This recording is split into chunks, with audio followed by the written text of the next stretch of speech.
Hey guys, I just wanted to take a second to ask that if you gain any valuable insight from this episode, that you please share and leave a review.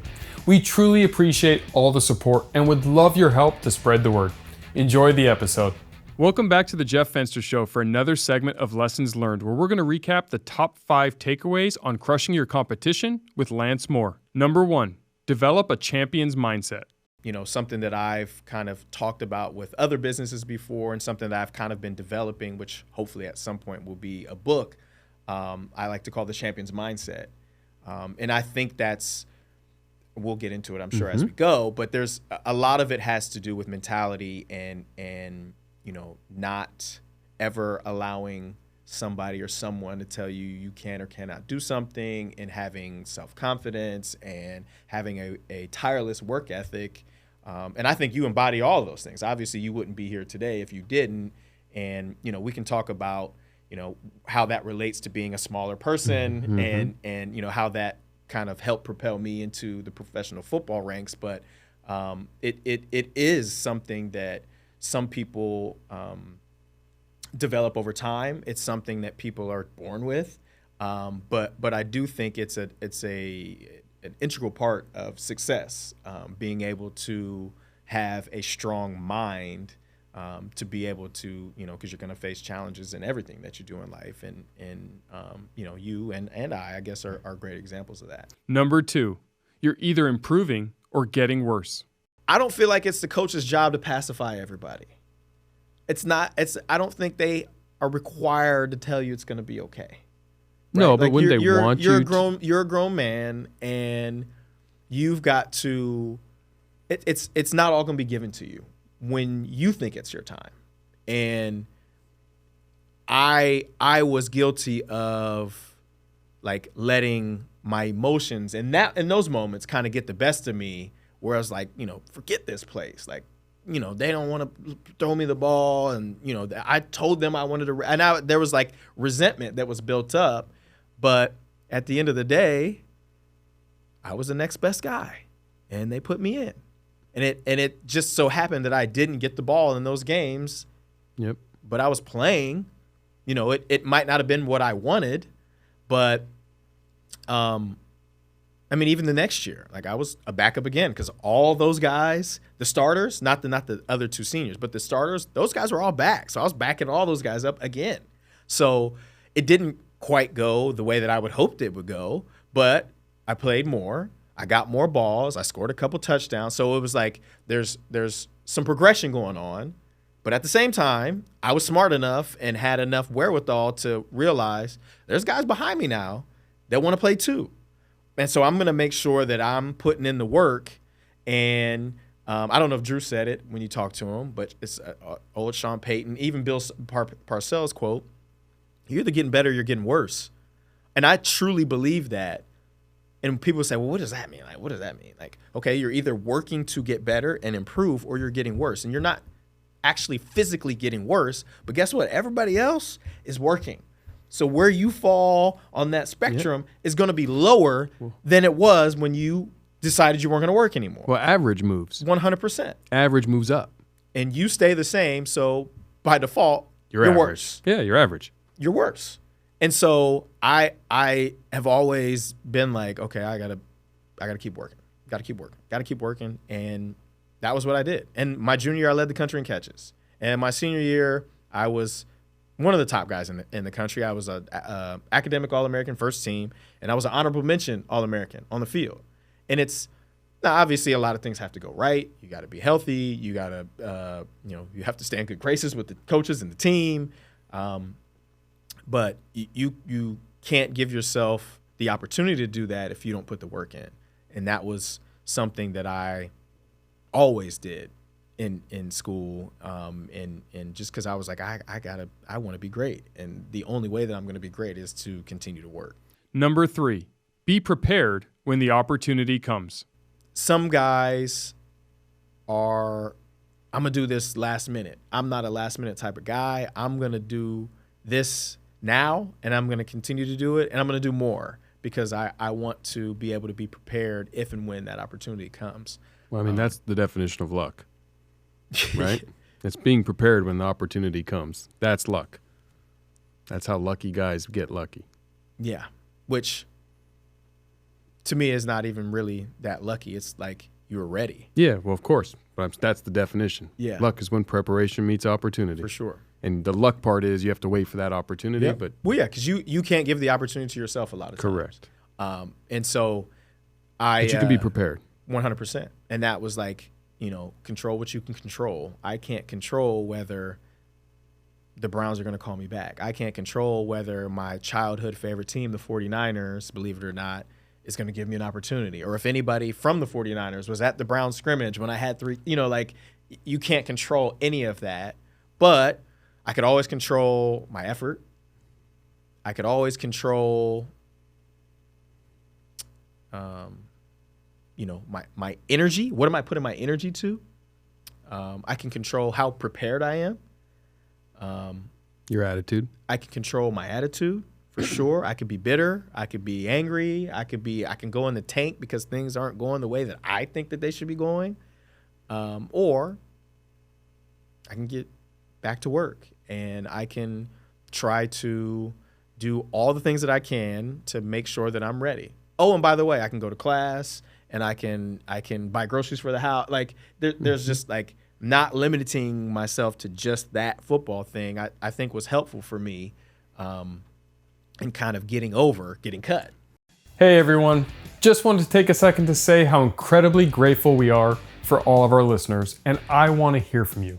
Your feedback is greatly appreciated, and it will only help us make this show better for you. So any questions you have, click the link in the show notes below and let us know. Now, back to the episode. Number 4, turn your frustrations into fuel. I just wanted the opportunity. However it was going to come, I guess really wasn't as important as like hopefully getting that opportunity. And then in that 2006 preseason, I was balling. Like I was making plays every game and, long punt returns. And like one of the preseason games, I caught the game-winning touchdown. Like, so it was like now the work is starting to bear a little bit of fruit. Now, while making the team, which I did that year, wasn't the ultimate goal, it was one of them. Mm-hmm. And it was definitely on the list. And there was really a mental battle that I fought that year because I was like, dang, I finally made the team. And then I only ended up playing in like 4 or 5 games before they cut me again and put me back on the practice squad. And I would say that time, while I was still there, while I was still getting paid, and the potential for there to be another opportunity was there, it just kind of drove me nuts. The fact that I was like on the team and then I wasn't anymore. And while I was playing and then I wasn't anymore, while I knew and I've proven and I've shown that I can play, I'm not. Or while there's guys who are playing in front of me who I think I'm better than, or who I've proven that I'm better than, and they're still playing and I'm not. It really, it got to me like a lot. Like I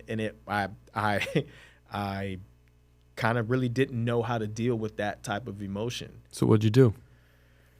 Kind of what I always did back then, kind of internalized everything, and kind of used that as fuel to keep working, really. I mean, I didn't know how to get that emotion out. I wasn't.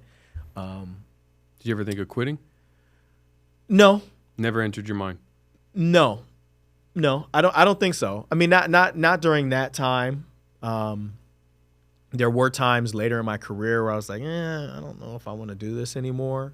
But in that moment, no, I wasn't thinking about quitting. I was more frustrated with how I, put myself first, how I thought that I was being treated. But having hindsight now, I realized that there's a whole lot going on in that world, and the coaches have to make the decisions that they feel like are the best for everybody. And it's not all about me. In my world it is, but I'm not the only one in that NFL world or in that New Orleans Saints world. So it was hard to kind of not take it personal. Luckily, I was able to use it to kind of like propel my work and as opposed to going into the tank. Or Turned it into fuel. I did, and I feel like that was necessary. I mean, just it kind of goes along with how I've always been. Put your hard hat back on. The theme has been work your ass off, Yeah. don't get recruited. Go to college, work your ass off, get results, don't get drafted. Yep. Make a team, practice squad, work your ass off, get cut. Yep. Go to Europe, work your ass off, get hurt, get cut. I mean, there's a theme here, but you've had the tenacity and the perseverance to not derail you yet. I hadn't made it. But that's mental fortitude. 100%. Oh yeah, I've always been mentally strong, and I do have to credit a lot of that to my dad in martial arts. I've always been smaller. Like it's not like I got to the NFL and all of a sudden I'm the small guy. Like so, I've always kind of had to overcome what some may think I am or I might be. That's always been something. That's always been a hurdle. Too small, too short, too slow. That's always been a hurdle that I've had to overcome. But I've never used that as an excuse when something didn't work out. It didn't work out in Cleveland because I'm not tall enough. Mm-hmm. That's bogus to me. That's weak people use those types of excuses. I'm not going to say weak people use excuses because we all have an excuse every now and again. But I just feel like that would have been super weak of me to say like, Cleveland didn't like me. They like so-and-so because he's taller. Like, nah. Sure. It didn't work out. And that's okay. It's not always up to us to dictate how everything goes in our lives. I feel like it's important to be able to adjust, to be able to learn from, okay, it didn't work out. What can I do better? What can I do this time that I did not do last time to help me stay? And I tell guys all the time, like in training, college guys, high school guys, it's hard as hell to make it to the NFL. But guess what? It's harder to stay. What does NFL stand for? Not for long? Not for long. Yeah, I mean, the average career for an NFL player is less than 3 years. And you played 10. I played 11. 11? 11 years, 9 in New Orleans, 1 in Pittsburgh, 1 in Detroit. Yeah, so it's like you've had basically 5 careers. Yeah, almost. Yeah. Yeah, I mean it's hard to get there for sure. Number 5, go hard at everything you do. It doesn't matter if I'm pulling weeds. I'm trying to be the best at pulling weeds or cleaning the dishes or vacuuming the floor, or if it's on the basketball court. Like I'm going to go hard at everything that I do. That's just how I am. And I'm not going to make excuses.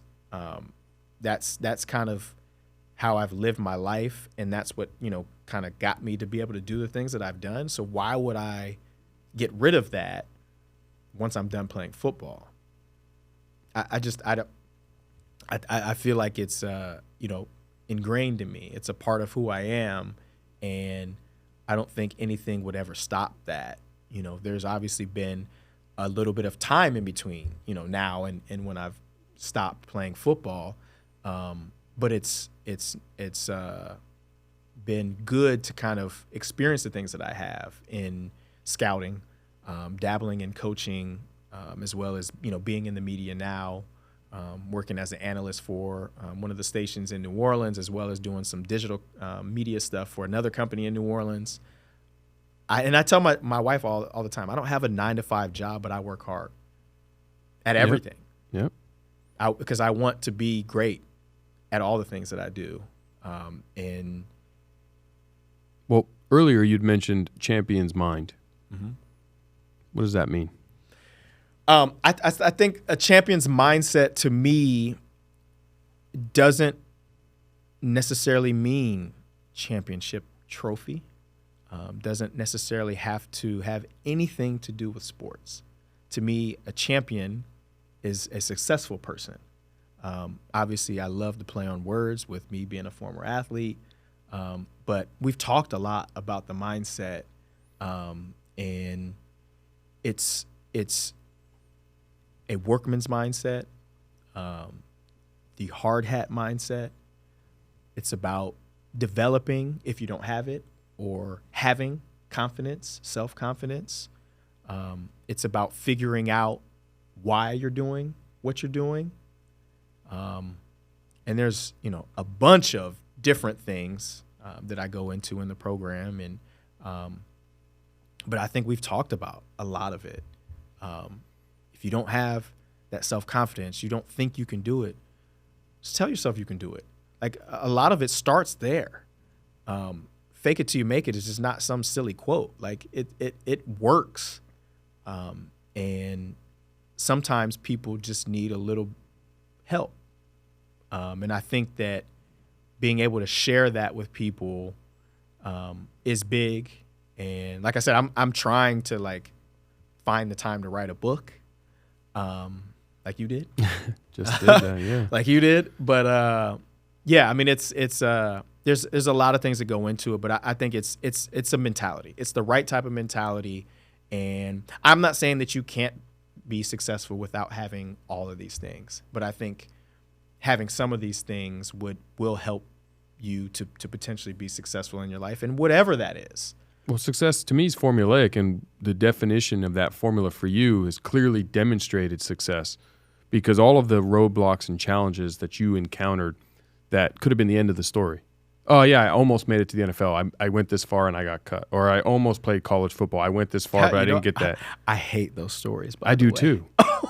But those stories are what people struggle with, because what they don't understand is most humans aren't the 6'5", run 4.3, going to be a number 3 overall pick, Braylon Edwards, wide receiver for the Browns. Right. They're not. Right. Yeah. Most of us are somewhere around, the average height in America is 5'9" for a man. Right. We're both average height. So if you're looking at sports is one example, but you're transferring it beyond the playing field. Right. You're now, where you are in your story is, you're about to be a sports agent. Yep. And go full circle. Yep. And now hit this from the business side. Yep. And use that same hard hat approach, that same mindset, that same championship mind to accomplish it.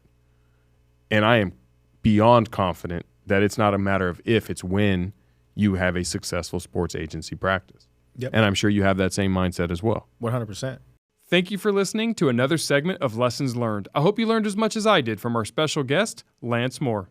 Thank you so much for listening. If you're looking to level up your relationship capital game, then take a minute and text the word Jeff to 33777 for a free copy of my Network to Millions playbook. The link will also be provided in the show notes below. See you guys next time.